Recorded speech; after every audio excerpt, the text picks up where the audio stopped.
സംസ്ഥാനത്തെ തീരദേശ മേഖലയിൽ കള്ളക്കടൽ പ്രതിഭാസം തുടരുന്നു. കഴിഞ്ഞ മാസം 23-ന് ഇന്ത്യൻ തീരത്ത് നിന്ന് 10,000 കിലോമീറ്റർ അകലെ രൂപപ്പെട്ട ന്യൂനമർദ്ദമാണ് ഇപ്പോഴുണ്ടാകുന്ന കടൽക്ഷോഭത്തിന് കാരണമെന്നാണ് വിശദീകരണം.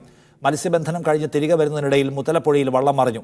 ശക്തമായ കടലാക്രമണത്തിലും ഉയർന്ന തിരമാലയ്ക്കും ഇന്നും സാധ്യതയുള്ളതിനാൽ തീരദേശം കനത്ത ജാഗ്രതയിലാണ്. കേരളത്തിന്റെ തീരപ്രദേശങ്ങളിൽ മാർച്ച് 31 മുതലാണ് കടൽ കയറുന്ന പ്രതിഭാസം ഉണ്ടായത്. ഇത് കള്ളക്കടൽ എന്ന പ്രതിഭാസം തന്നെയാണെന്ന് ഗവേഷണ കേന്ദ്രം സ്ഥിരീകരിച്ചു.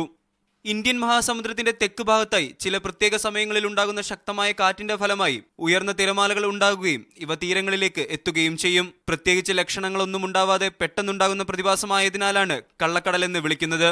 ഈ തിരകൾ മൂലം തീരപ്രദേശങ്ങളിൽ കടൽ ഉൾവലിയാനും കയറാനും കാരണമാകും. കഴിഞ്ഞ മാസം 23-ന് ഇന്ത്യൻ തീരത്ത് നിന്ന് 10,000 കിലോമീറ്റർ അകലെ രൂപപ്പെട്ട ന്യൂനമർദ്ദമാണ് ഉയർന്ന തിരമാലയ്ക്ക് കാരണമായത്.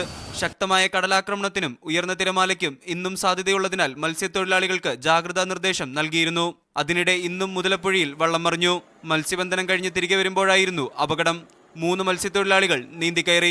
കഴിഞ്ഞ ഒരാഴ്ചയ്ക്കുള്ളിൽ ഇത് 4ാമത്തെ അപകടമാണ് ഉണ്ടാവുന്നത്.